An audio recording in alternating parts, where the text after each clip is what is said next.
2052. I think we just had an airplane crash east of here. It must be in the district area. Okay. 114 was an American airline plane headed east down over the pike, possibly toward the Pentagon. 10-4, cruiser 50 direct. Careful. This way. 32 coming left. I see the smoke. Motor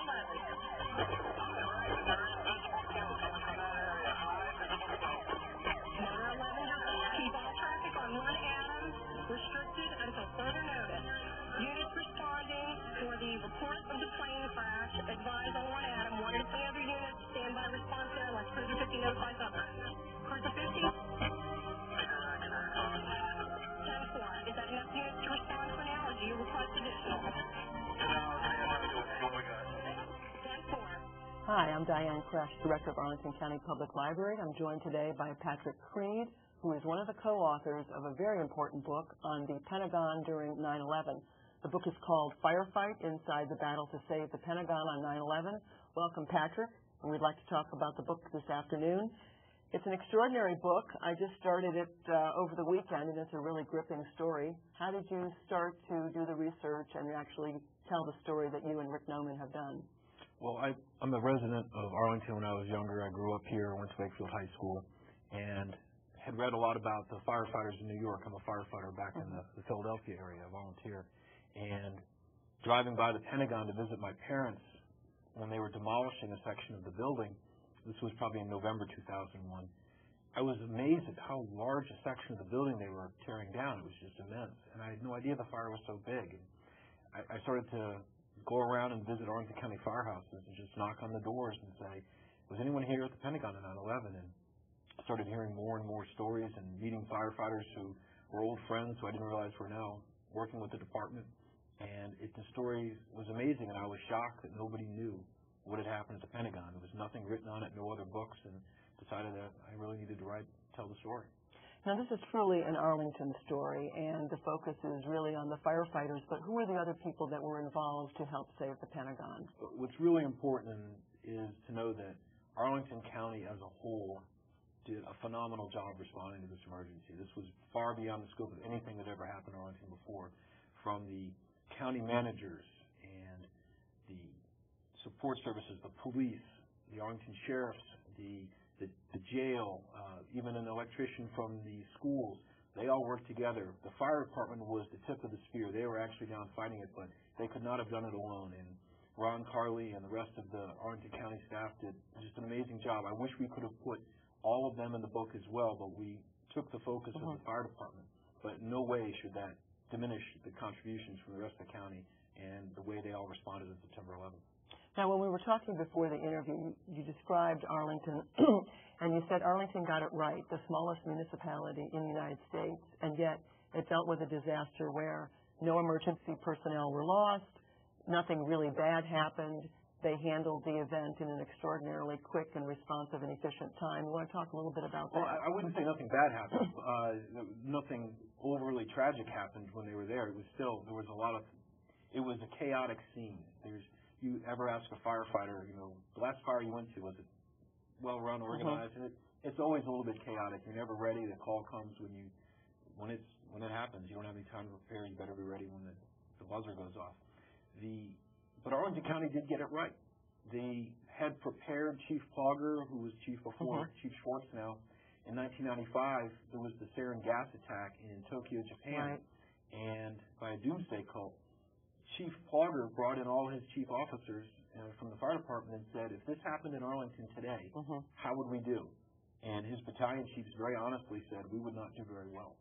And from that point forward, they started to say, well, the unknown, there's so many important places in Arlington. You have the Metro, Arlington Cemetery, the Pentagon, all the government buildings in Crystal City. There's targets galore if there was to be a terrorist attack. And they started to plan in terms of generalities and relationship building and working with other departments, planning for coming up with hazardous material response teams. For such a small department, relatively speaking, around 200 firefighters at the time, it was really impressive. And when it all paid off on the day when the unthinkable happened and the Pentagon gets hit by a jet liner.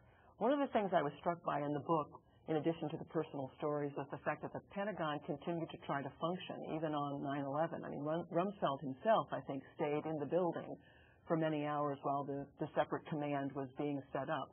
How is that even possible, given that he refused to leave? Right. And, initially, Secretary Rumsfeld rushed out on the lawn and actually helped carry some of the victims on stretchers. And then he went back inside to his office and command center, which was filling up with smoke. Even on the other side of the building, the fire was completely out of control. And much of the building was evacuated. But key command posts in the Pentagon could not be evacuated. They were trying to set up alternate locations at the same time. We talk about that in the book. Mm-hmm. But until they were there and up and functioning, they needed to keep it open. The Arlington firefighters provided air packs for their firefighter air packs to people in some of the command locations, so that if the fire got close, they could continue to do their jobs until they could be rescued. But many people in the Pentagon just flat out refused to leave. There was also a sense of people sort of abandoning their rank for the day, and they were all equally sort of equal in terms of battling the blaze and taking care of the wounded.